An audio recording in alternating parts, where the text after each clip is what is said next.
Hello, Ole, again. Hello, hello, Alexandra. And you are in Malaga now. I'm back in the south of Spain. Yeah, And you have done a lot of conferences this year. And yeah. It's been a very intense year, and I've just returned from the Open Mind conference in Copenhagen. yeah, and was it recorded also that people could see Yeah, the... they just put it on YouTube this very day, and it was. I felt very good about this presentation. I called it "Terror. Are you kidding me?" And it was very well received. I got standing ovations actually after a 2-hour presentation, so it went down very well. Yeah, and this interview I'm not doing alone. We are three of us. It's Adam and Pavel from Ripsonar News. Hello. Yeah, and they were talking about your lecture in Poland in April, that it was good. And you were also in Prague in July. Unfortunately, the lecture is not online on YouTube yet, but we are working on it. So I hope within 1 week that somehow we will have it in Czech or in English, Czech, simultaneous translation. Then it was simultaneously translated to Polish. But Adam also maybe will help us with text, Adam and Pavel. So we'll see, but it will come soon also. And then you have promised that you are doing something new for us. Could you say some new lecture or? No, I was thinking about I would do a recording of the presentation I did recently here in Copenhagen, but would do one special edition for you that could then be translated into multiple languages. Oh, And thank you. It's great. no, And I believe that I made a breakthrough when it comes to false flag and the exposure.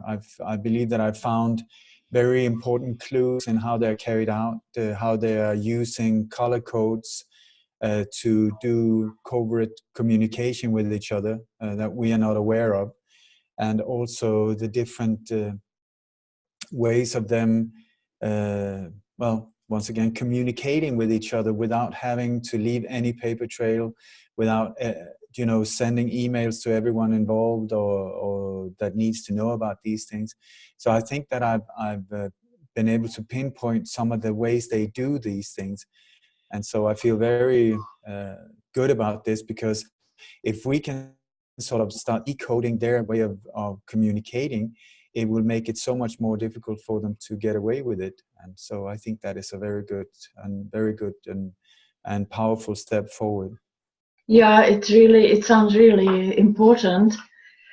And you are, of course, an expert or regarded an international expert on false flag attacks, and you have worked with it more than 30 years and interviewed by many people. And now you have your own podcast. Yeah, it's I don't know really how I ended up in this situation. It started so many years ago, where I was just an ordinary journalist that was trying to find out what was going on a local level, and then it just spread, and now it's more on a global scale. And for some reason, I have this capability of this understanding these operations in a way that can make it possible for others also to understand what's going on. So I tell you, I'm a total disaster in the kitchen, for instance. But when it comes to these type of things, my brain is just super tuned in to it. So I do my absolute utmost to deliver and show what I find, so that it would be available to the masses, to millions of people, to see how these things are carried out. Because it's just like when you see a magician on stage, the first time you see a trick, you'll see, oh my God, that is absolutely magical. How it's not possible. But then the more times you see the trick, and when you start seeing it from different angles, you go walk around the person, you see it being on stage in different lighting, and suddenly you will see how it's actually done. and that very, very often the magician wants you to focus on one hand, for instance, doing woo, woo, woo, and saying weird things, but the real trick is actually done behind his back with the other hand. So as soon as you see, that's how it's done, then the spell is broken. And they want us to be very, very fearful while watching one of these things, so that we're totally in trance almost, being totally diverted away from what's actually going on. So by cracking the code, by showing how it's done, my intention is to break this spell of fear, and so that people can take a step back and not be scared the next time something like this happens. Then see, oh my, it's just all set up. It's just a joke. I mean, when it comes down to the level where you can only laugh at it after a while. And then once you see that, when the fear is diluted, when it just you can start breathing again, then you can take a step back, see that, whoa, somebody's trying to play with my mind here. Somebody's trying to force me to believe something or to freak me out so that I will accept something. But I will take a step back. I will take a deep breath. Maybe I will take a walk, pat a cat, whatever, to calm me down. And then once I'm more focused and in balance, I can come back and look at it again, and then make decisions about how to act, because they want us just to react out of fear, emotional impact. They just want us not to use our brain, just go to and then accept their solution. But I say, crack the code, see what's going on, breathe, calm down, see that you're being played with, and then once you see that, then you can take steps forward and make your own decisions about what would be the best way for you, your family, your neighbors, your community, your world forward. So this is why I focus so much on false flag operations, because it's one of the few tools they have to control us, because it's only through fear that they can control us. And since they are so few, I mean, it's ridiculous when you look at it. I think they're in total, this top of the pyramid, are maybe 8,000, something like that. We are billions. We are absolute billions. So the balance is so ridiculous. I mean, so they need to dupe us. They need to manipulate us. They need to play with our minds so that we will become fearful, when we should actually be just laughing at them. And this is where fear is needed. That is they need to create these boogeymans, these outer enemies that they can freak us out with, like Al-Qaeda, then upgraded to ISIS. I mean, what is going to be the next boogeyman? It's just coming to a ridiculous level. But once you start seeing that this is how they do it, you can say, okay, just like with the Wizard of Oz, you pull the curtain, and instead of this monster being behind the curtain that is trying to freak us out, you see that it's a tiny little old man with a microphone and a massive big amplifier that is trying to force us, to freak us into obedience. And so the only thing we have to do is unplug the amplifier and see that it's just the emperor's new clothes. It's just a big joke. And thus we will be able to liberate ourselves. Yeah, and the false flag is like more and more and more now, because we are awakening, and like, so we wouldn't have time to analyze these false flags. So they take next one: Brussels, Paris, Germany. Like, it's so many now. I think the reason for the multitude of these operations is that they're freaking out. They know that their time is limited, and they know that they need to get us into this cage and lock the door behind us before too many of us wake up. Yeah. But this awakening is going up. It's sort of like totally exploding out in the world. I think, when you see for instance, the number of views on my interviews, it went from a few hundred. Recently, I did one. There was, I think it was 280,000 in like 2 weeks. That was much more than normal, but it's still that there's this incredible awakening, and also it's like the fog is lifting, and people who have been dazed before and not just feeling uncomfortable and not understanding why they were feeling like they were being strangled. Now when the fog is lifting, suddenly they start see clear as well, that whoa, hang on a second. Now I'm starting to see what's going on. And so my intention is to show the ingredients that are used in this, what I call the terror pie, how they bake this thing to imprison us. So once you start seeing the ingredients that are used in this formula and you see how they are put together, then you can also see when it starts to build up again for a new one. And what is even better is that in these false flag operations, by the way, a false flag operation is when the attacker is actually the ones attacking itself. It's an old naval term from the old days when nations like Holland, Spain, UK, and so on was traveling around in the world, conquering, creating big empires. And sometimes, I mean, they had the weapon power to just go in and crush more or less anyone. But sometimes that could cause problems with trade agreements with neighboring nations and so on. So somebody came up with the idea, why don't we just put the enemy's flag on one of our own ships, then let that ship attack ourselves, so that we, instead of being the attacker, we will be the victim, and that will then justify us going in, invasion, rape, plunder, conquer, all of these things. And we will even be seen as a hero. So doing the exact same thing, but it's a mind game, it's a psyop. And this is exactly how they're doing it.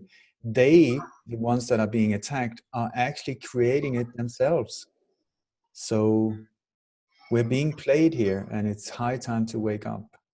Yeah. May I read now the 3-4 questions from Ritz on our news? Go for it.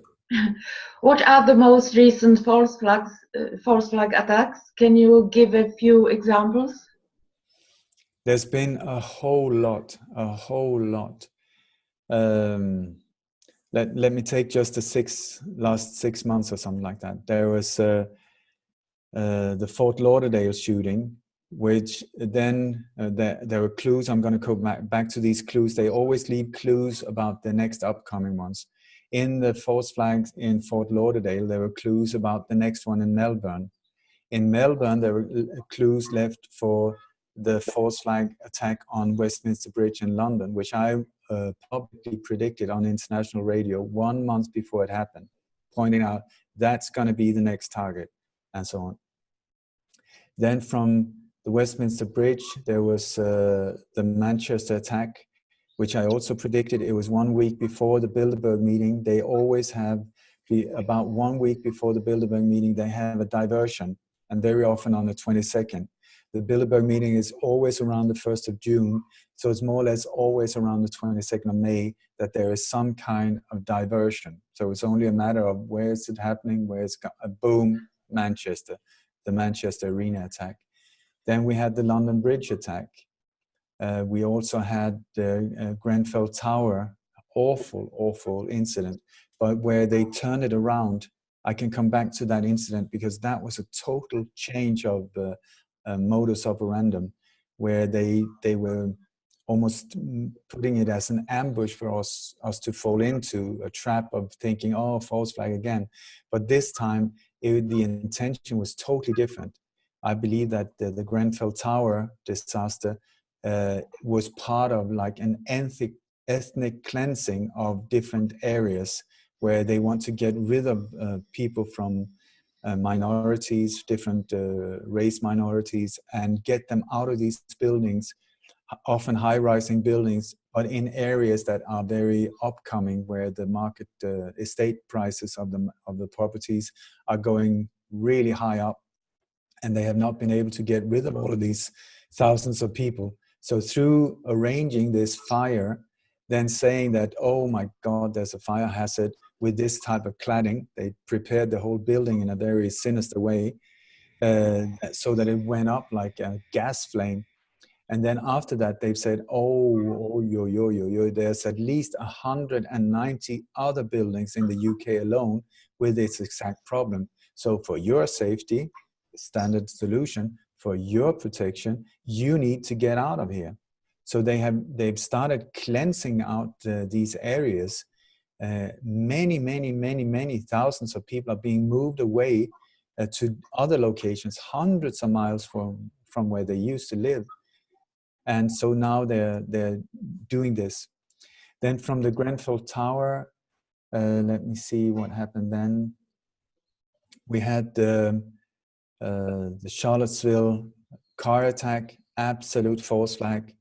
And then the Barcelona attack as well, absolute false attack. Then we had the Parsons Green, the latest one. I mean, the level of joke is ridiculous.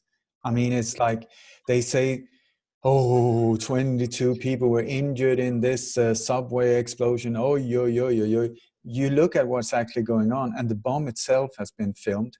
It's a plastic bucket inside a plastic bag from Lidl.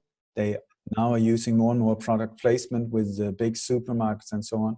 This time it was Lidl, where the plastic bag is around, and there's a little flame and then some electric wires sticking out of it. And they say there's no sign of an explosion. There's no sign of anything, no victims, no nothing. You know, like when a bomb goes off, there is the epicenter of the explosion is where the explosives are, and then everything else is being blasted in all different directions. But here, there's nothing. There's not a sign on the floor, inside the train station, inside the train wagon, nothing. And yet they say 22 people injured. Then you have one of the victims that are being led by the police in front of the whole media. They're taking lots of photos.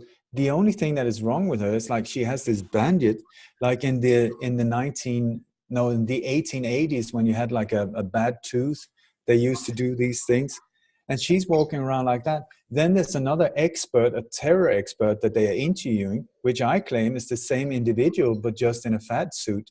You can do exact facial recognition. That person is just, they've added sort of like these type of new fat suit things where you do makeup wise. Same individual being interviewed. Same individual, one of the victims from the arena attack in Manchester, a person that is being led out from the arena afterwards, a man in his 50s.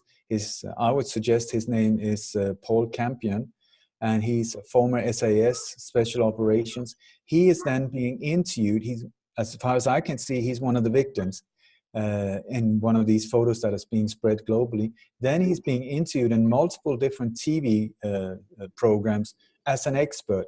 Then after the London Bridge attack, who was there being interviewed again? Same Paul Campion. After the Grenfell fire, same Paul Campion. After the Parsons Green, same Paul Campion.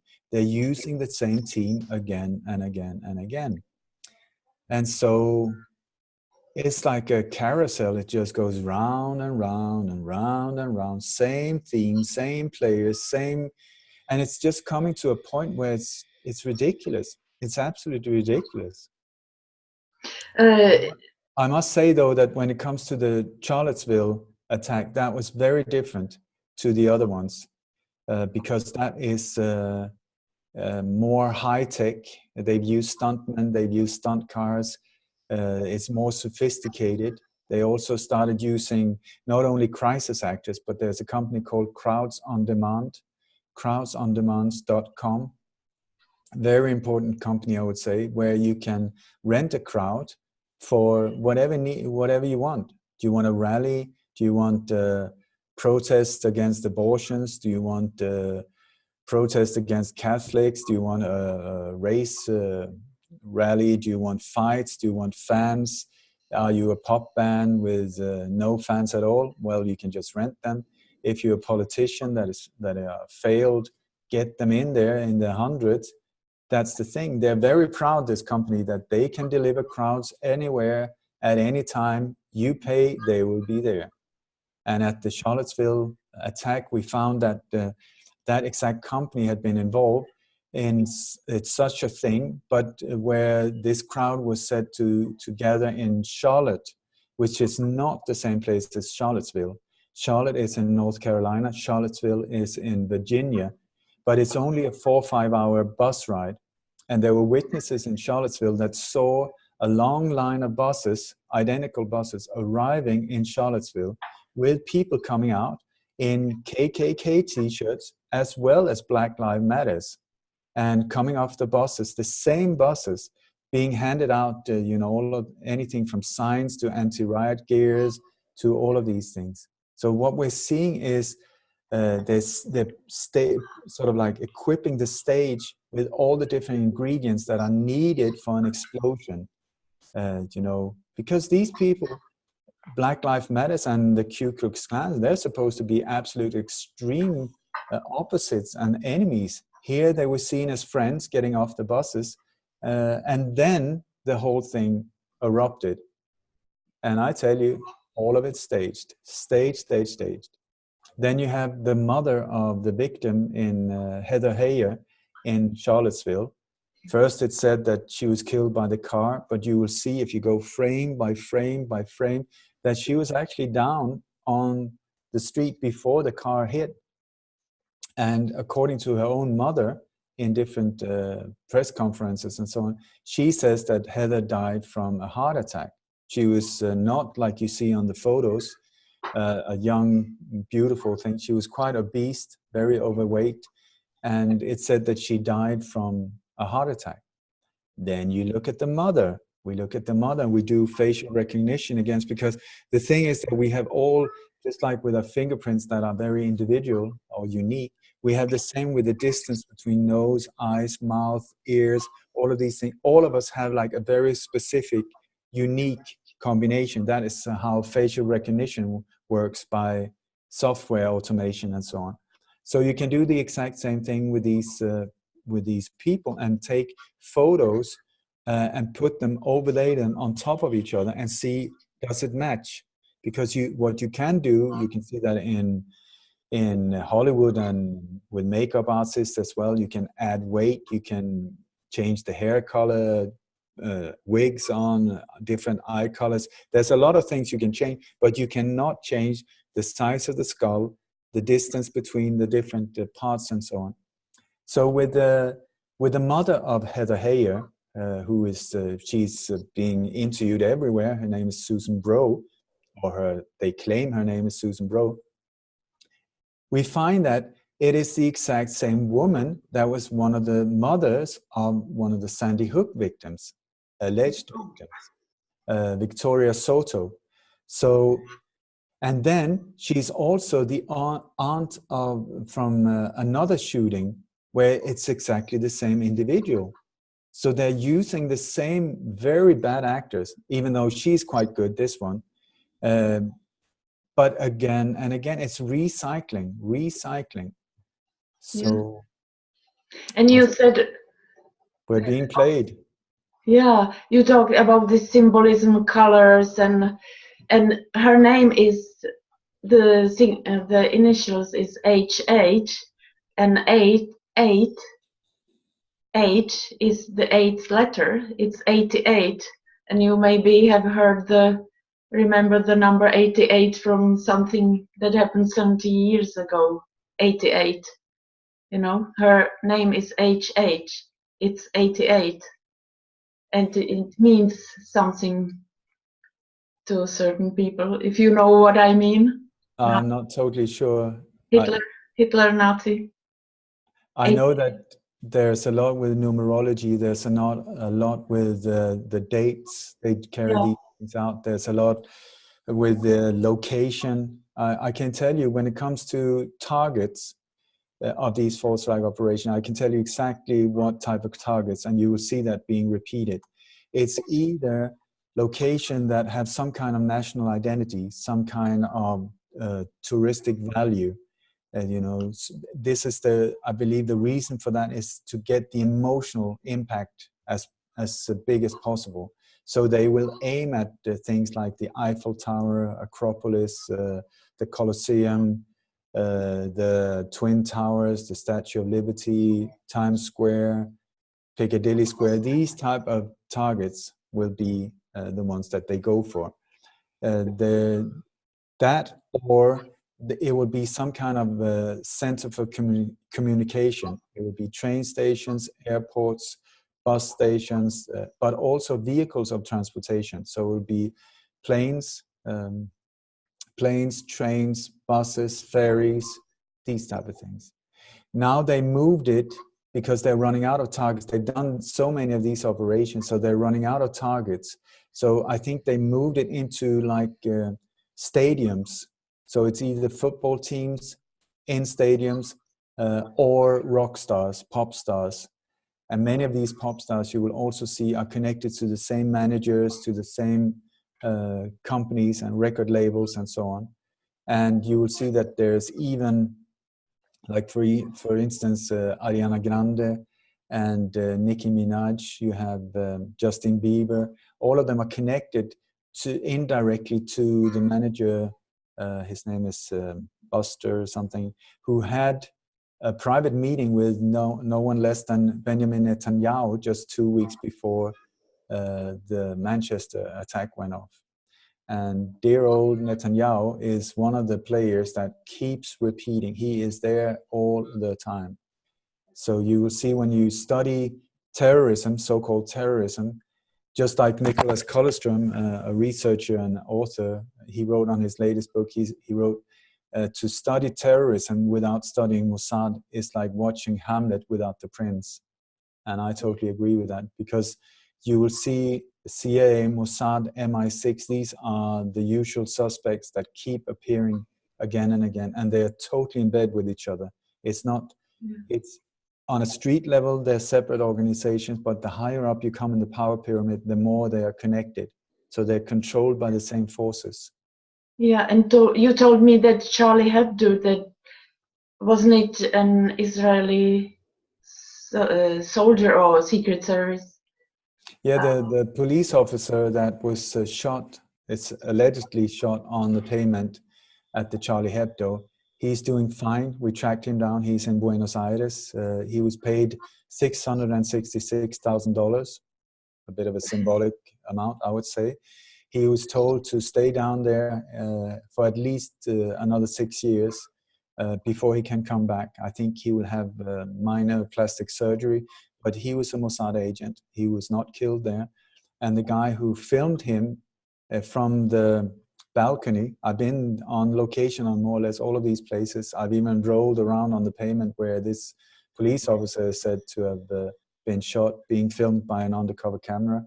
And the man who filmed it, his name is Amchai Stein, and he was a director for the second largest TV channel in Israel. Later it said that it was not him that filmed it, that it was a man called Jordi Mir. But to start with, it was claimed that it was this Amchai Stein.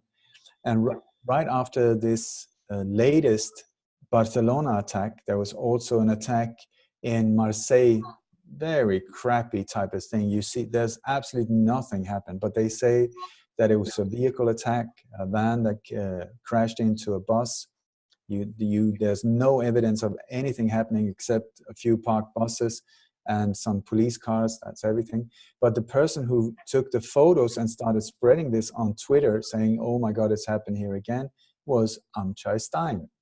So you will see that it's the same people being recycled, reused. Like at the latest truck attack in Stockholm, the ambulance driver that was organizing all of the help operation, because they said that 4 people got killed and some more got injured, but I mean very limited number. But the official story said, no, we're so sorry, there was not enough ambulances, so we needed to establish our own headquarters right there on the street, right next to the street at a local spa, even though the nearest hospital is just like less than a kilometer down the road. They established this headquarter, and the headquarter there and all the organization was done by an ambulance driver that was actually the exact same person who drove the body of the shot Prime Minister Olof Palme in 1986 when he was said to have been shot there.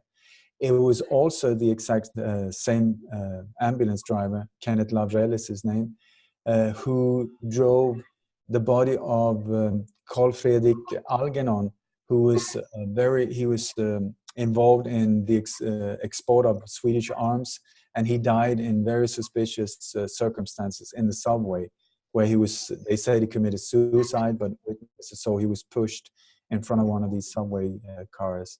So it's the same people being recycled, the same people that they're using. And I saw an interview once with a person that was involved in these operations, and he was asked, why do you use the same people? And he was just laughing into the camera saying, why change a winning team? He's got a point. Yeah. It was one of the questions of Ripsonar's news, also something that you have mentioned in April at a conference in Warsaw, Poland. And in Prague, you also mentioned the company Crisis Solutions. And Adam asked you, are there any development as to the company Crisis Solutions? At the Warsaw, Poland conference this April, you've said that this company can organize false flag attacks in 3 cities at the same time or something. Do you know something new about them? Yeah, for sure. It's crisis-solutions.com, crisis-solutions.com. You can go to their website and you can go in, look at something called Crisis Cloud, which is what I find is really scary. This is where they show it. They have a presentation video with very nice music in the background, and they just show you what they're able to.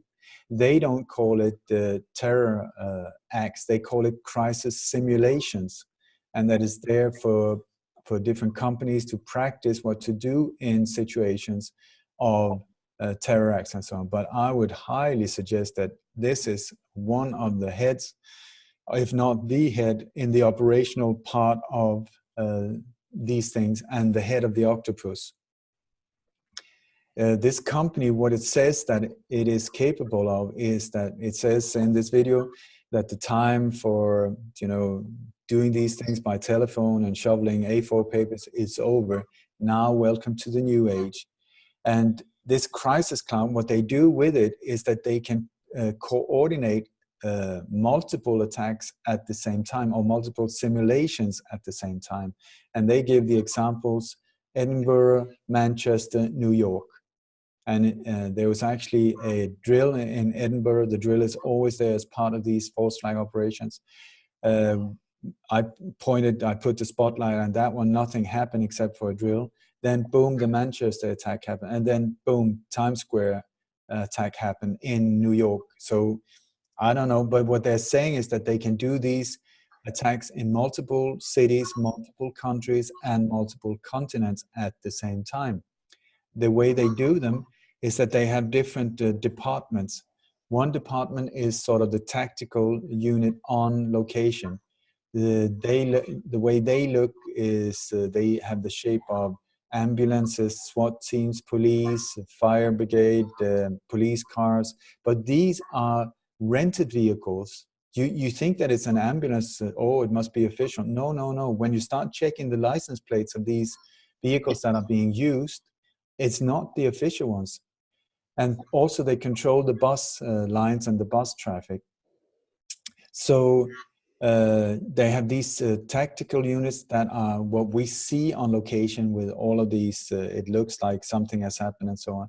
Then they have, I think they call it the C Squadron or something like that, where you have people, CEOs from big companies, you have people from Crisis Solutions, that they are the ones that are writing out the script, that are preparing all of these things, board members, and so on. And the only thing anyone that takes part of these operations need is an internet access. They can sit on an island in Bahamas with a big fat cigar or whatever on their laptop and be part of carrying these attacks out the way we see them. But what I find even more scary is that they also have fake news feeds where they produce what looks like TV news, but it's being pumped out in live time, you know, live streaming, but fake live news feeds. They also have Facebook feeds in the hundreds, Twitter accounts in the hundreds that are pumping out fake news. So, and then they can, through this crisis cloud, which is sort of the central part of the whole thing that is coordinating and combining and putting everything together, they can, at any point during the operation, they can change direction, they can change target, they can do whatever. So if someone like myself sticks my nose in too deep and mess things up, they can just change and go in another direction. Totally open for improvisation and so on. So I would say very, very scary company. And also when you look at it, if it's only simulations, if this was only for their practice and for them to prepare for terror attacks and so on, what is the purpose of these news feeds? What is the gain for them with all this fake Facebook and Twitter accounts? And what the only purpose for that is to affect us, the normal people. Otherwise, it would just be another anti-terror drill where they practice that the ambulance should go in the right way to the hospitals, and the police should be, you know, drilled in their way of dealing with these things. This is on a totally different level. And there's also one, I think it's on the client testimonials or something like that. There's one person who writes about the biggest simulation that the Crisis Solutions have ever taken part of. And by the way, Crisis Solutions, I believe, was created right before or after the 7/7 bombings. So in this testimonial, he describes, it's very dramatic, he writes this text, he says that there were people from, I think, 80 different corporations, more than 200 individuals that were gathered in a room high up in a high-rising building with a view over central London. And the tension was high in the room, everybody was excited and nervous. Is it going to go down well? Are we going to be able to pull it off and so on? And I believe that there were more than 200 corporations connected, even though they were not there on location, but they were following the whole thing. What I believe that he's describing is the Westminster Bridge attack. And I believe they were up in the upper parts of the Millbank Tower, very suspicious high-rising building in London, where many or several of the political parties have had their special suites, also different intelligence agencies, also RT, the news agency, have their studio at the bottom. There's also one company that is specialized in TV effects and picture manipulation and so on. So this is also exactly the angle where the bridge was filmed, where you see that, oh, here the car is passing across the bridge and you can see the woman is jumping into the river. I think most people have seen it, but it's very, very hard to see because it's so far away. But the angle of that footage is exactly from the Millbank Tower. So I tell you, that one, they're bragging. They did not expect anyone to point the finger at them. So they have put it out there, bragging, you know, because they feel proud of themselves. And so I did an interview at the, it's called the STT report. That was the one that in 2 weeks had like 280,000 views. Right after, and one of the main focus in that interview was me pointing straight at that company. And within a day, that their website went down. The crisissolution.com went down and disappeared. So I found a cached version and I redirected people and said, please, here is a version that is still available. Go there and download everything you can. Let's keep this information safe, you know, spread it to as many people as you can. So then when I started pointing this out in interviews, boom, the website came back up again. So in interviews, I said, is this the behavior of a criminal mind that is trying to duck and dive? Or is it the behavior of a legitimate company that is there for our protection? I would suggest the first version. I've also had people on location in London trying to track them down because there's an address for their headquarters and so on. But the building, which is in a very posh area, there's nothing on the door, there's no signs, there's no nothing. And also well, I can only say very suspicious company, but it's only one of several. There's companies like Crisis Cast, there's NC4 is another company that I find highly suspicious, that is involved in everything from hospitals to computer systems for the American police, the military and so on.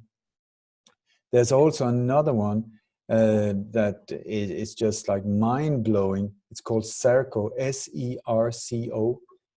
Incredible. It's the biggest company you've never heard of. Go on YouTube and write in Serco, S-E-R-C-O, and the biggest company you've never heard of.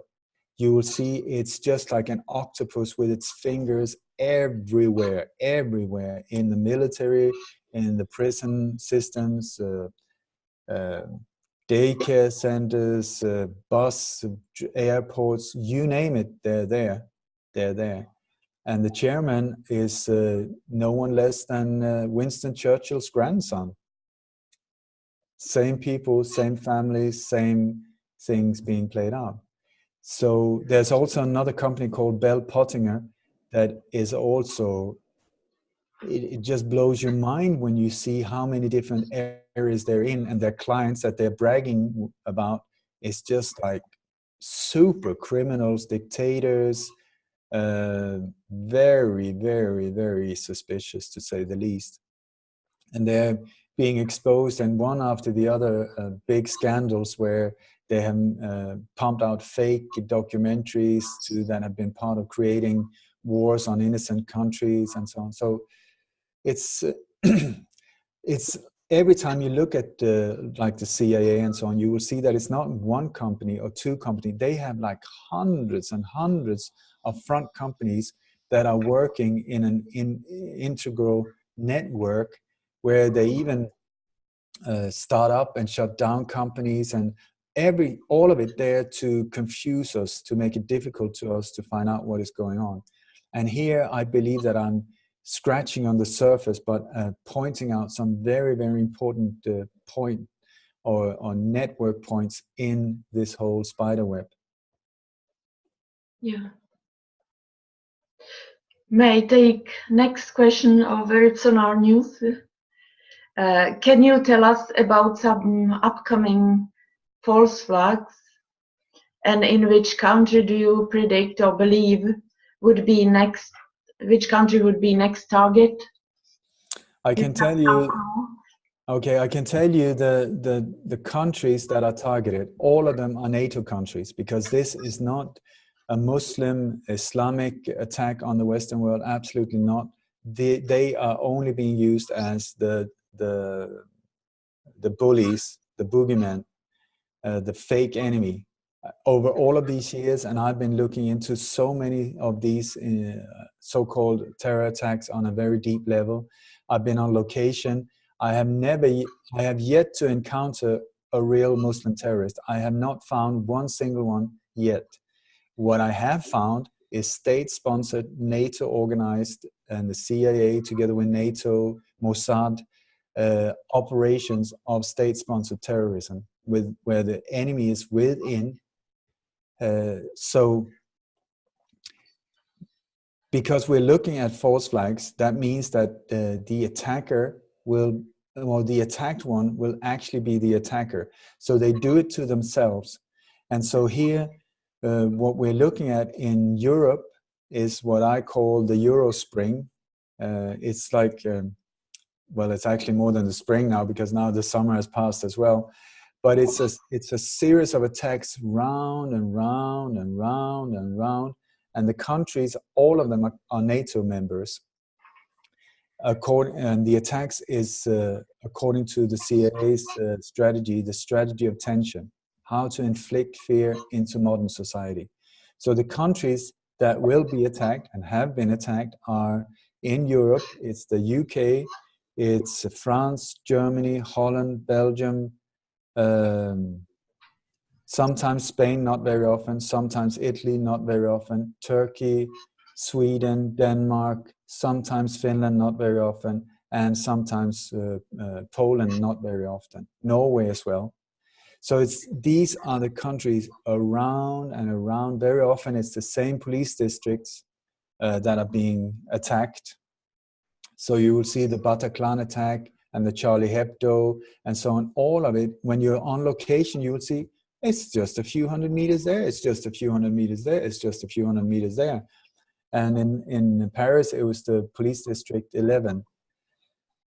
Also Spain, like I said, has been now targeted more and more. And recently it was the Barcelona attack. Now Barcelona is just not any odd Spanish city. It is the capital of Catalonia, which is a part of Spain that is trying to free itself from the Spanish nation. And there's been like a liberation movement for many years. They have their own language, Mallorquin or Catalan, and they're trying to get out of this. But here, and there's an election coming up very shortly here. So this is what you see also when people try to get out of NATO or they try to get out of these different power networks, they will be hit over the fingers. They will be slapped over the fingers. And I would suggest this is one of the reasons why it was in Barcelona. You will also see the target in Barcelona was exactly on touristic value. Like I said before, the attack started at Plaza Catalunya, which is the center of Barcelona, the most famous one that is also very, very important in this whole liberation movement. Then the van is said to have driven down Las Ramblas, which is the most famous touristic street in Barcelona.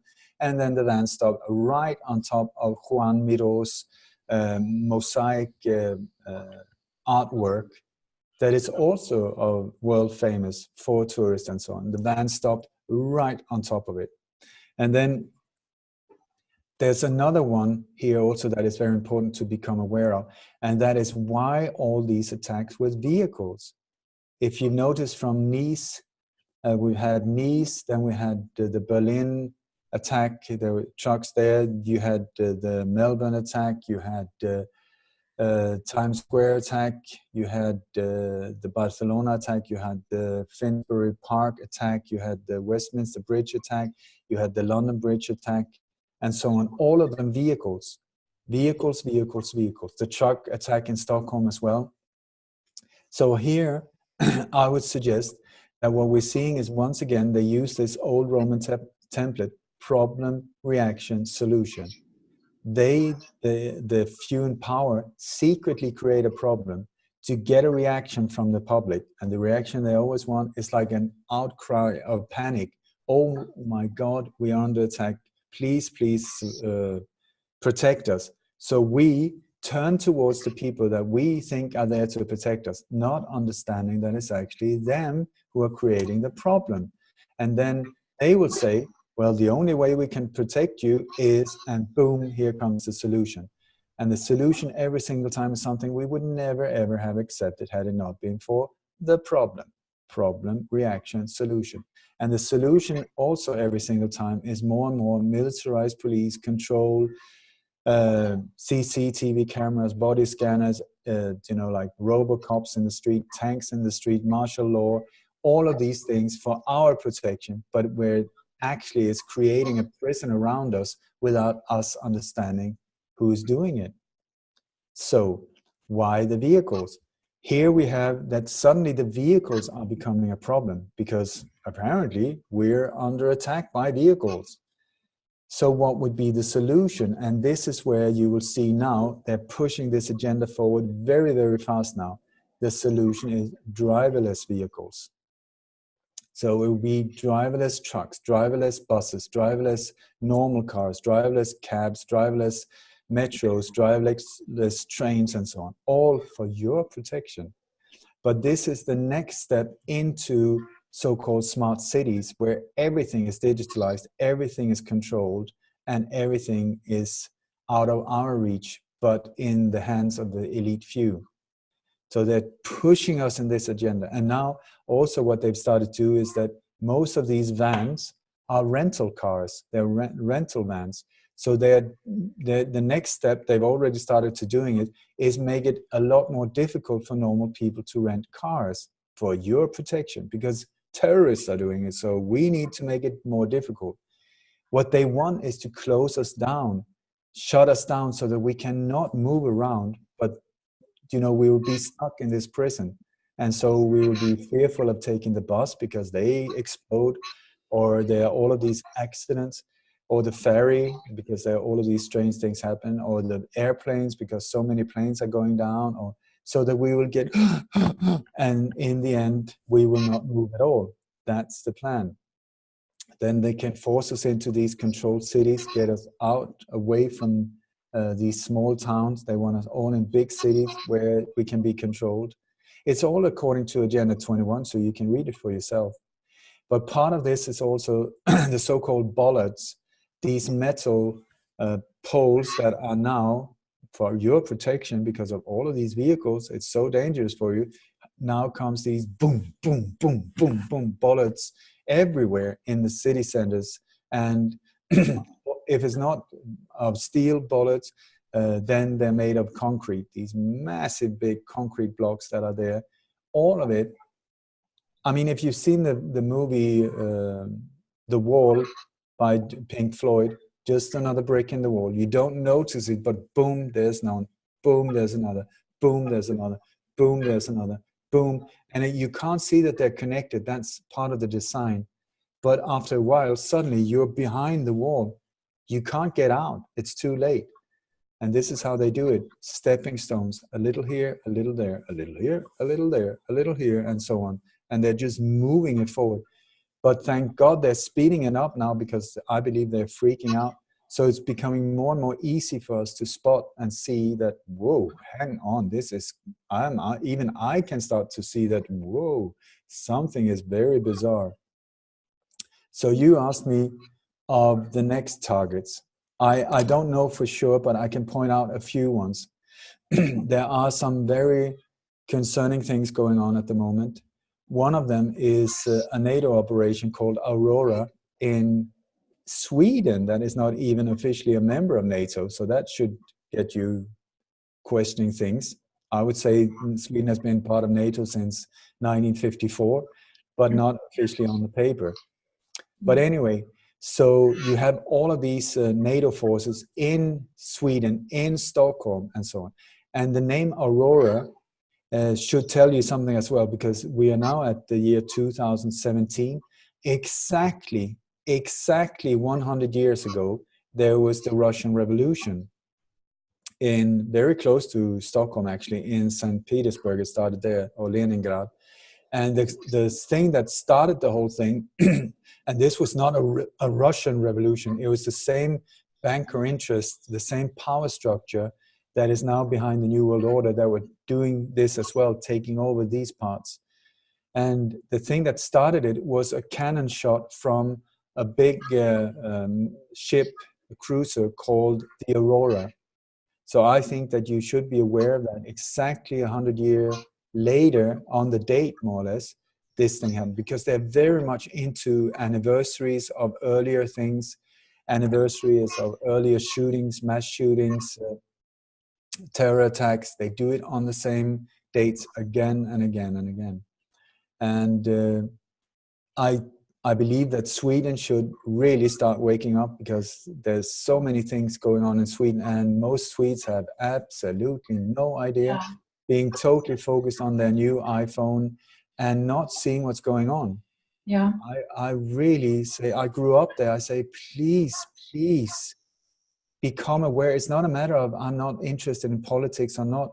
Your country is being taken over by military force, but you do not see it. You do not see it. So please Yeah, and most of my life I've lived in Sweden, and it's awful to see. It's sad. So It's very sad. And then when you're standing pointing and saying, listen, there's something going on here, they look at you as like, well, here's another crazy one. yeah. What can I say? I'm doing my best to point it out. And then if they do not react, it's up to them. I can only do my best. Uh, But there's another one here on the 12th of October in 1984. There was the so-called Brighton bombing in where Margaret Thatcher is said to have been targeted with a bomb by the IRA, and she just managed to escape. They said that they were out of luck that day, and she managed to escape. And then it was all blamed, and it was pointed out that, oh, she was so strong, she didn't bend down in the face of terror. I tell you, I'm getting very, very suspicious to all of these earlier ones that I haven't looked into, because so many of them are false flag operations. You know, every time that your popularity is going down, just put a bomb there, become the victim of something, be very brave. I stand still, you know, and then people will unite behind you, saying they forget that they were not very satisfied with you before, and then suddenly they say, oh my God, look at her. It's incredible that she can be this brave. No, it's not incredible. If you place the bomb there yourself, get out of the way, blow it up, and say, anyway. So that was at the Grand Hotel in Brighton. And at this very moment, we're coming up to the anniversary of that bombing. And there's so many things going on in London, in Dover, the White Cliffs of Dover, that people are not aware of, have also been attacked as a very symbolic target in England. And I believe that now, when you see these operations carried out, one of the things that they use are scaffolding, you know, because behind scaffolding, well, they're just renovating the house, they're just renovating the building. But what's going on behind these drapes, you know, like what you can't see in? And here, this hotel was bought not so long ago, 2014, I believe. It's been renovated for £7 million or something like that, major renovation. And then here again, suddenly now we have the scaffolding coming up to the anniversary of this whole thing. And there's going to be a big conference there where, as far as I know, the attendees is going to stay at that exact hotel. And it's going to be on that date. So I would very much like to put a finger there saying, please be aware of that one. And if you are in the neighborhood on the date, please go there the day before or now. Start filming, start taking photos. Please send them to me if nothing else. And also on the date, the exact date, the October the 12th, and be there, film everything, all the different angles, traffic, be aware of if they redirect the bus routes, if they, anything that will, you know, like block normal people out of the area, take normal, so that they can carry these things out with us interfering. Because I find that one, it gives me a very bad feeling, that one. I hope that I've been part of stopping multiple of these. I know for sure that I've stopped some 7, 8, so predicted them. And I know that I stopped at least 2 just by exposing them beforehand, because this is the thing. The more we can become aware, the more we can mess it up for them. And according to Chip Tatum, the whistleblower Chip Tatum, who was also part of false flags during his career, he says that their timeline is very tight, you know, it's very strict. And so many different operations are depending on other operations are going down successfully. So he says that if we can mess something up, for instance, in Nice or Paris, that can affect the war against North Korea, or planned things, you know, in the Ukraine and stuff like, because this is so much bigger than most of us are aware of. So the more we mess it up, the more we delay it, and the more we put the spotlight at them, the better. Because these forces are like cockroaches. No, I really feel bad about cockroaches, that they're being used to symbolize something bad. I mean, they are the way they are. But the similarity is that they work in the dark. They only operate in the dark. You switch on the light, they disappear. I say, let's switch on the spotlights, boom, big time, which is also why my website is Light on Conspiracies. That is what I try to go into the darkest of the dark, into the darkest corner of the belly of the beast, but with the intention of light. Aim it right in there and just stop it in a totally non-violent way by exposing them. They're super criminals, and they can only work in the dark, behind closed doors, behind dark veils of deception and manipulation. I say it's time. It's enough. We've had enough. Switch the light on and let's transcend this whole thing. I also always watch for the sign for next false flags and so. And when you said now Aurora on Dabu 77, it's a US American channel, more than 300,000 subscribers. It's a couple of days ago. He speaks about something in Antarctica, and it's Aurora, something else, which starts with A, and Antarctica, it's AAA. Its first letter, 111. 11 means for them chaos. So I was directly, oh, is it something? Is it? And then it would be in 4 days, I believe, now till 25th of September, something with Aurora. So I was directly thinking, is it something they will do then? And also, the first day you told me that we could do this interview and that you would be in Mallorca.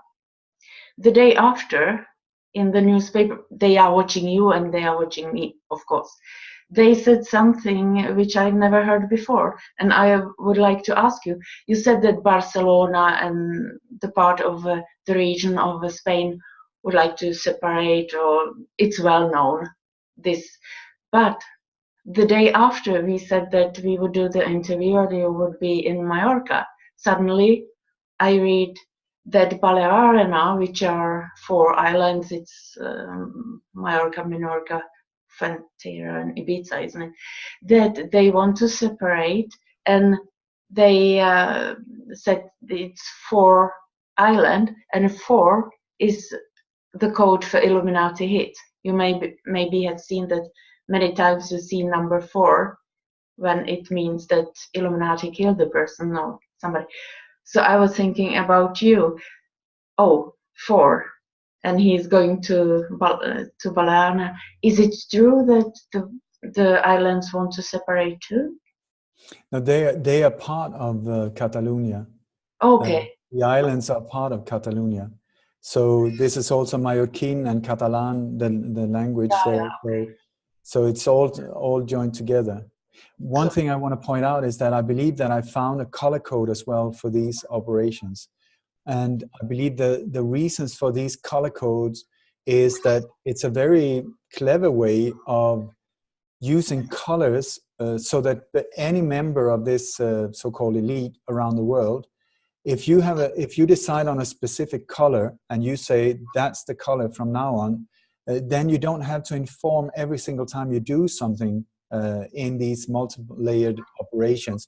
If that color is very dominant, then anyone that is in sort of that understand the language will understand, okay, this is our one as well, that's ours, and so on. So a few years ago, there was what they called the Arab Spring. There was a series of so-called revolutions in North African countries. The color code was green. It was called the Green Revolution. It was called the Green Spring, and so on. But once you look into these things, you will see that it's the same old usual suspects again, the CIA, Mossad, they're in the back of these operations, making sort of, creating these revolutions. And it was the first time where we saw that social media actually played a major role. I would strongly suggest again, by design, these forces were directing and creating all of this to get rid of people that in power positions and replace them with their own puppets. So that was the green, the color was green.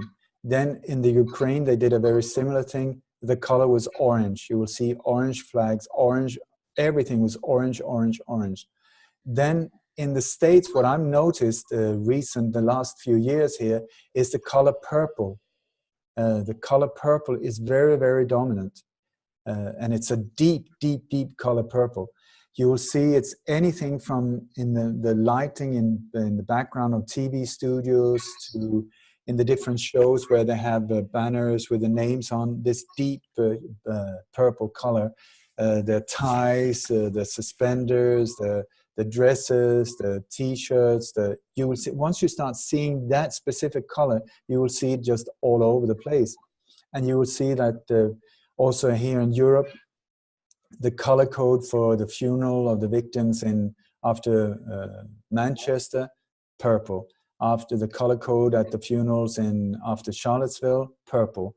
The color of the t-shirts from some of the victims that appeared on TV with slogans on the t-shirts, purple. The suspenders of Serco's CEOs, super purple. The color of Hillary Clinton, Bill Clinton, George Soros, super purple. You will see George Soros is very, very central in the funding of these things. So the US and to a certain extent at the moment what is moving forward as the purple revolution is purple, deep, deep purple. But here in Europe, it goes in different shades, and I don't understand really what the difference is, but it goes from purple into more like a magenta color. And you will see that color being repeated, repeated, repeated. Everything from the knives of the attackers on the London Bridge. The knife itself is this pinkish purple. You will see the balloons at funerals. You will see the balloons at the concerts. You will see in the background purple, purple, purple. The names also when people are being interviewed, purple. You will see very often in the background when these interviews are done, multiple people in purple clothes. I'm not talking like just one, because there will also be like maybe someone in green and so on. So it's not that I'm making it, it's just that it's very dominant once you start seeing it, very, very dominant.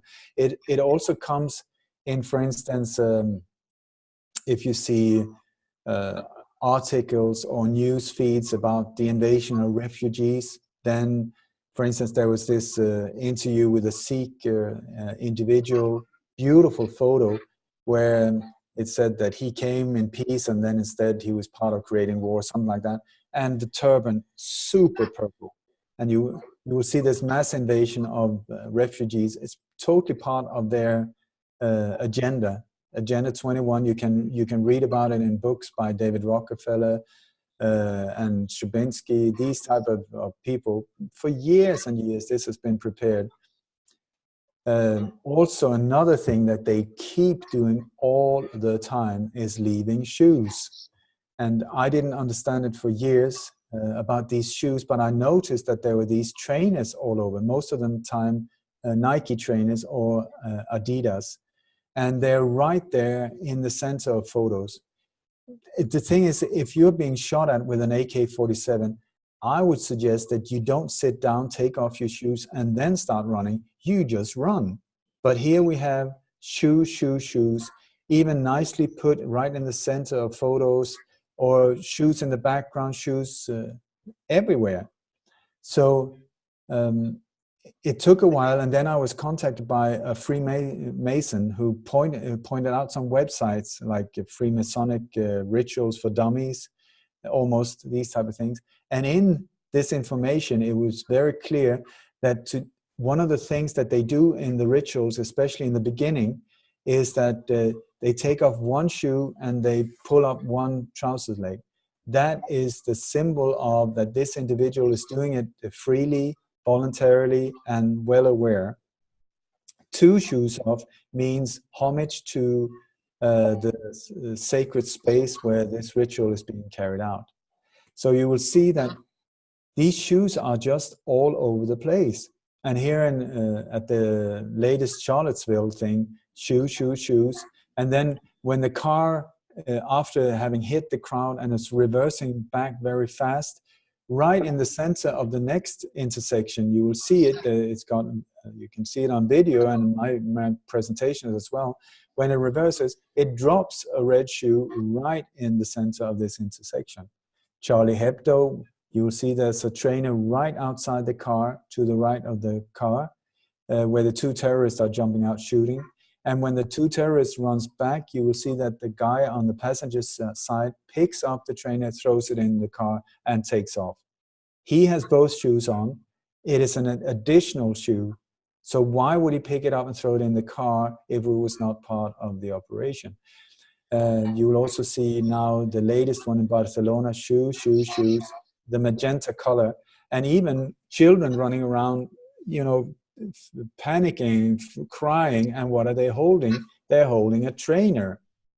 And after the Westminster attack, it is said that this police officer, Keith Palmer, was stabbed to death by this alleged terrorist. Absolutely not. And this was also the attack that I pointed out 1 month before it happened. Anyway, there's several photos where they're holding the feet of the victim up, bare feet, holding them up like this. And you have photos that is almost staged like a religious painting, where they're just holding it up like, you can hear the angel choir in the background, like, hallelujah. From the Bataclan as well, inside the ambulance, they're holding up these bare feet, like both of them, like this. And then you have, there was one hero, they always have heroes in these stories. There was one hero that had tried to save the life of this police officer at the London Bridge, or outside the Parliament. And he was, the next day, he was invited into the morning TV studio. And so it is said that he, unfortunately, he lost his shoes at the attack. For some reason, he lost his shoes at the attack, okay? And then he was invited to the TV. So he arrives bare feet, and he is in the TV studio without shoes or socks. I would suggest, if you lose your shoes in a terror attack and you're invited for the first time ever to a TV studio, put on some other shoes. Wouldn't that be sort of like just the normal way to do it? But here what he's doing, he's sending out the message, our operation, we're in total control.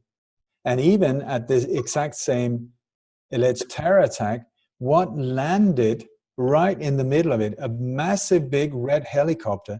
What did it say? Sponsored by the London Freemasons, and a big Freemasonic symbol on the side. And the ambulances as well, same, sponsored by the same Freemasons. It's even owned by them, some of these ambulance companies. In our face. It's in our face. Yeah, now I've got another question from Adam Rips on our news. It's about Anders Breivik, Norway, and I can tell that I will have like link to the lecture you gave about this specific false flag. But Adam asked you if it's something new, if you know something new about Anders Breivik and the development, and if you believe he was alone, single person, or if you can say that it's a false flag operation. I would recommend anyone interested to go on YouTube. I have a lecture, more than 2 hours, where I go into great detail about this one. It's called When Terror Struck Norway. It is one, I'm very proud of that presentation. It just shows you step by step by step. The official story is an absolute total lie. Was Anders Breivik the shooter? Big question mark. If he was he the only shooter? Witnesses on the island talks about anything from 2 to 5 shooters, most of them in police uniforms. Was he the person being arrested? Well, he doesn't look like him. There's one photo taken of him. They don't look the same. Anders Breivik had like a rubber suit, the top on, gray, with a police emblem. The guy who is being arrested by the SWAT team after 1 hour of delay, 1 hour, more than 1 hour, that he was allowed to go around mass murdering, and where everything else was put on standby. That individual that was being arrested, he has a similar outfit on, but he's much more heavy set, much more muscular, and the rubber suit top he's got on is dark blue. There's so many weird things about this whole thing, things that I don't understand. I would suggest that the operation itself, I can almost guarantee you, CIA, Mossad, NATO, these three forces, super entangled in this whole thing. The patsy, Anders Behring Breivik. Okay, his whole manifesto was, it's an exact copy of the Unabomber Ted Kaczynski's testimony. The only thing, or manifesto, the only thing they changed are a few words here and there, but it's like 1,500 pages, copy and paste from the Unabombers, absolutely not his own. Then you have all the photos of him. The very few photos that we've been shown of him are all where the background is photoshopped out, white background, and very easy. You can just put a head on, you know, Freemasonic uniform or suit, and in a rubber suit with a rifle.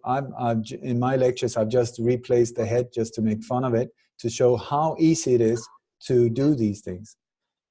Then you have it is said that he was filmed parking the van outside the government building that was said to have been filled with a homemade bomb that could not have created the type of damages we see at all. Then it said that he's leaving the van. You will see there's different still photos of him when he's leaving that. The outfit he's wearing, they say it's a police uniform. It is not. It is a SWAT team uniform. It is the Delta team uniform. And the Delta team, the Norwegian Delta team, are super central in this whole operation. They were the ones that were delaying the whole thing. They were the ones that arrested the guy. They were the ones that, Anders Behring Breivik, made 2 phone calls while walking around shooting these teenagers. He called them saying, this is Commander Anders Behring Breivik. I'm now ready to surrender to Delta team. You know, how did he even know that there was such a thing as the Delta team? And the Delta team is connected to the American Delta team.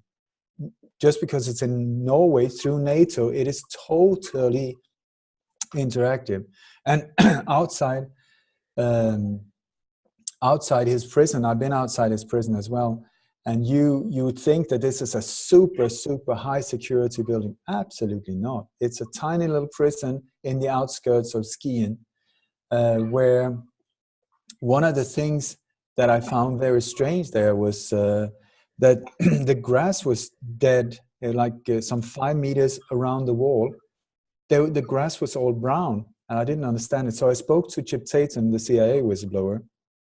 I said, I don't understand it. Have they sprayed the grass? Because it wasn't that high, so it couldn't give any cover or something like that. He said, no, it's the death zone. I said, the what? It's the death zone. He said, what they've done is they've dug down high voltage cables around the wall. I mean, really powerful electric currency. And the reason why the grass dies is because this currency, they need to have it on, because if somebody gets too close, what they do is they just switch on the power and you're fried potato. You're stone dead right away. But they can't do it from 0 to 100 in one go. So the currency needs to be on, and that is what kills the vegetation. But there's also, the thing was that I've spoken a lot to Chip about these things, and one of the things that I reacted against in that area around the prison are all these companies that were very similar to what he had described in other cases as CIA front companies. These are very often into body armor, IT security, these type IT companies. They look very nice and neutral, and you wouldn't even notice, but they're there to sort of build an invisible wall around it so that normal people do not get too close. And one of the things that really caught my attention was that there is a company that, just like Air America used to be totally CIA, there's another company, a transport company called Evergreen, that have massive big green containers, Evergreen on the side and a big US emblem on the end of these containers. And they are the ones transporting material for the CIA all over the world. And when I was there, a friend of mine showed me the prison and so on. And he said, there's this weird thing I want to show you. And right next to one of these, I would suggest, front companies that was very close to the prison wall itself, on the back side of it was a big container where it said Evergreen. So when I told Chip Tatum about it, he just laughed and said, well, it's our boys there again, isn't it? And what he suggested was that there's a car import company right there by the wall where this container was behind it, with no windows, just like 5, what do you call them, like carport things.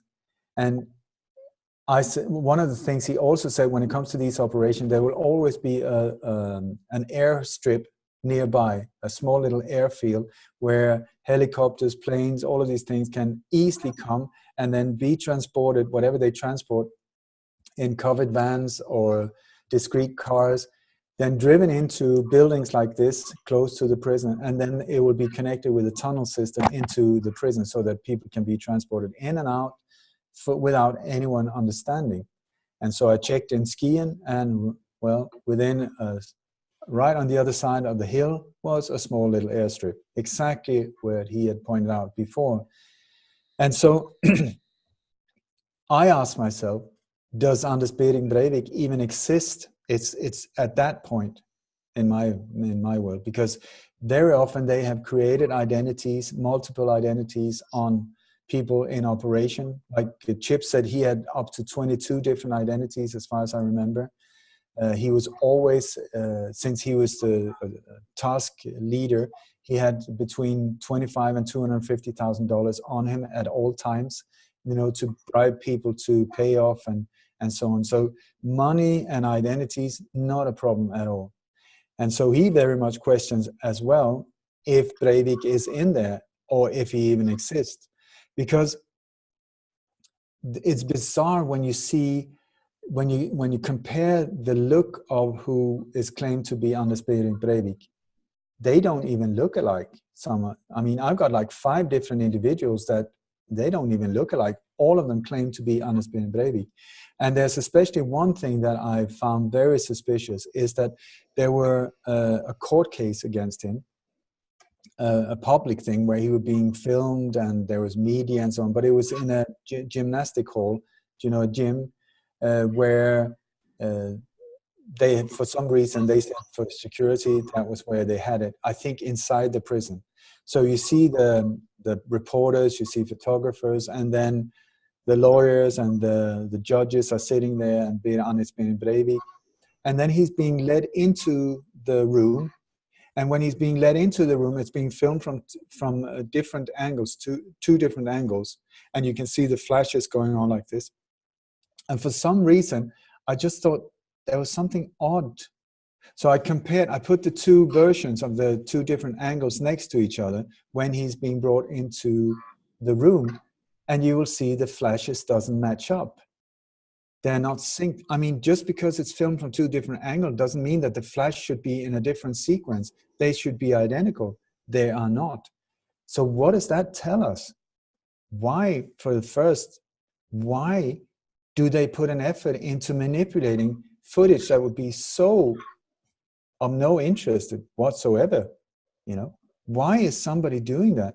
Also, the second part is also that at one point you see him, he goes up and in front of the jail warden, he makes a Hitler salute right in front of him, not towards the judge. And you will see that he does it in a very strange way with his arm, like weird. So I pointed it out publicly, saying that is a weird movement, because also the contrast on the arm was much sharper than on the rest of the body. Within one day, there was another version there that looked much smoother, much better, and also still photos that looked super duper.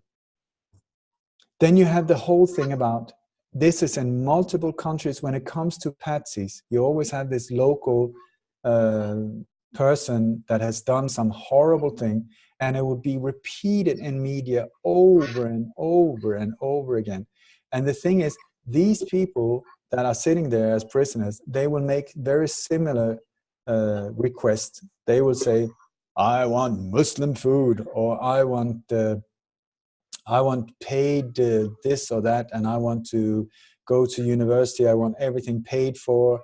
I refuse to do this. I refuse to do that. The thing is, what it creates is this anger in the population, so that they will keep focus on this patsy, and it would be repeated on a weekly, almost weekly basis. Breivik, Breivik, Breivik. It's like a mantra in Norway. Breivik is this, Breivik has done that, Breivik this, and so on. So it will keep the attention away from what's actually going on. So I tell you, I even doubt that this individual exists. I think that he might even be a created identity, like a boy band put together, but as a patsy, and that he's being used. This is the reason. Also, very interesting. I was watching this raw footage from this so-called trial, and you could see that the attorney was talking about, and the DA was talking about different things, and there was things that she was saying that he would officially disagree with, but when you saw the footage of him, he was sitting nodding like this, and I thought, that is not the way. If somebody says something about you, you don't disagree, you don't agree with, your body will do like this without you even thinking of it. You will not agree with it. So, and there was also something strange about the way that he kept nodding like this. So what I did was I cut it out from nod to nod, and I found out that they looped it. It was just a loop, you know, like a 1.5 minute loop, and then another nod. 1.5 hour, another. It was the same loop going around and around and around, but it looked good. It's only when a geek like myself are sort of like obsessed about finding out what's going on that you will notice these things. And you will see also that this was on the 22nd of July, 2011, if I remember right. It is also the date of when the München mass shooting in the shopping center. Also, one thing that I pointed out before it happened, when that took place, and it was also this year. I believe that we possibly stopped another one where at the Robbie Williams concert at the exact same location, more or less, in München at the Olympia Stadium on the exact same date. Because I think they had planned that one. They were both Robbie Williams and U2 in Dublin. And U2, that group is very, very bizarre in their involvement in these things as well. Robbie Williams.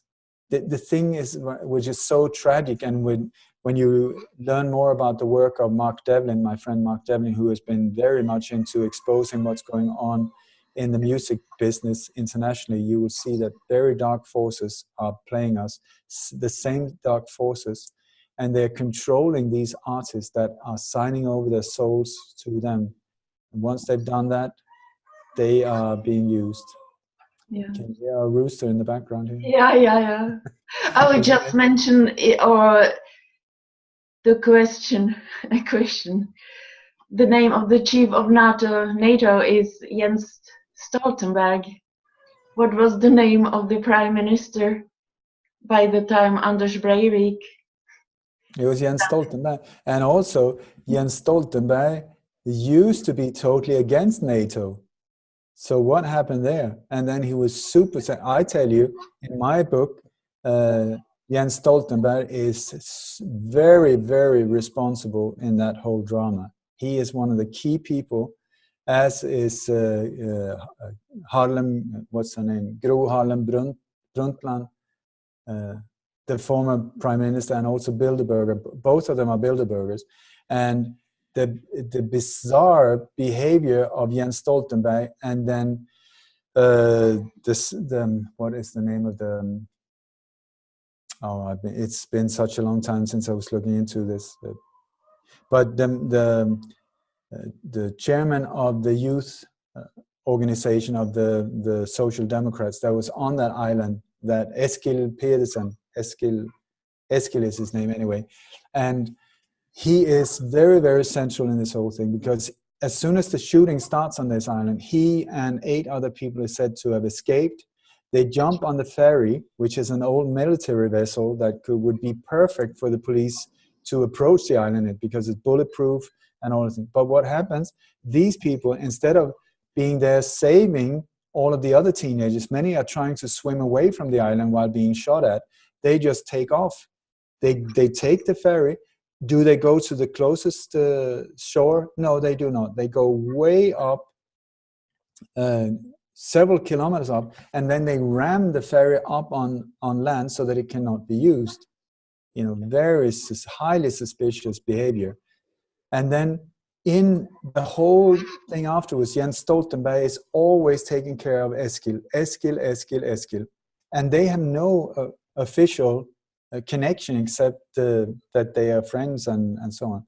I tell you, Eskil is Jens Stoltenberg's illegitimate son. That is my opinion. Even at the big cathedral, when they were doing the whole memorial service after, Jens Stoltenberg stood up and said, "Your Majesty, Your Highness, Eskil, and the rest of you." What was that? What was that? He should be treated as a traitor, this young guy. He was the head of this whole organization, and he fled like a coward, leaving everybody to be massacred. That is not what happened. He was being groomed for the next step. So weird things going on in the land of Norway. Yeah. Ole, Ripsonar News are my guest. They drove here yesterday from Warsaw, Poland, in like 15 hours. So we took the questions of Ripsonar News, and I have a lot of questions for 2 hours myself. Is it possible that in close future that we could do another interview with my question? Is it okay? Or let's when do you have time. No, but let's do your questions as well. If no, it's like for 2 hours now, so we cannot do it now. But like it can be in 1 week, 2 weeks. It's not so Harry. I wanted to talk to you today on 23rd of September 2017 because it's the day the Illuminati has announced in many years before that it's the most important day in human history for them. And I know what they were planning, and we were together, all of us were actually, we have stopped their plan.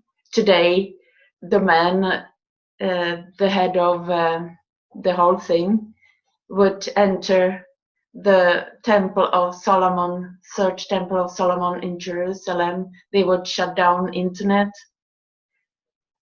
It never happened. The temple is not even built.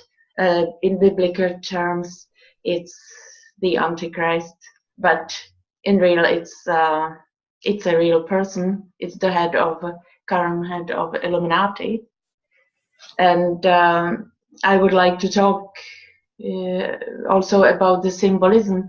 When you said vehicle vans, I smiled a little bit. It was because van is one of the codes of the head of Illuminati, the Antichrist, who would enter the temple of Third Temple of Solomon in Jerusalem today. And the name of the person is William Van Down. He's with Belgian roots and lives mostly in United States. But I would like to talk about the symbolism and false flags like before, and also I told you number 4 Illuminati hit. You said Delta Force, Delta. alpha, beta, gamma, delta. You have the number 4 there. And things like that, and also old false flags in Sweden, and I have so many different things I would like to talk to you about, and I could talk certainly 2 more hours. But if you then write to me when you have time, so maybe we could do it today. But I hope the Illuminati will not shut down the internet today, as they have done. So do I. And I know that it was a big false flag in United States planned today. I hope that it will be stopped also, that they back off and they will not do any coup d'etat in the United States today and cause mass on this day of 23rd of September 2017, because they have not got their way. We have been working so hard, all of us. So no, I say well done to all of us, because had we not been really doing everything we can, I think 2012 was the time that they really planning to take over this in one go, and we're still here. And but we need to keep focused, and we need to just continue, because they don't rest, and we can't do that either at this point. After we transcend this whole thing, let's bring out a cold beer and celebrate. But until then, keep the focus, keep the balance, inner balance, and let's move on. And we will interview the head of Illuminati, William Van Down, and I would be the first. Well, I want to interview you about everything. That'll be the day. Okay, but thank you very much, Ole, and for all you have done for humanity. And thank you, and thank you, Alexandra. Would it be okay if I finish with a prayer? Yeah, absolutely. Okay, it goes like this. May the entire universe be filled with peace and joy, love and light. May everyone, and especially the ones who hurt us, be filled with peace and joy, love and light. May the truth of light overcome all darkness, so victory to that light. Thank you, Ole. It was beautiful. Thank you. Thank you, Adam and Pavel, and for coming such a long way. Yeah. Bye-bye. Bye-bye.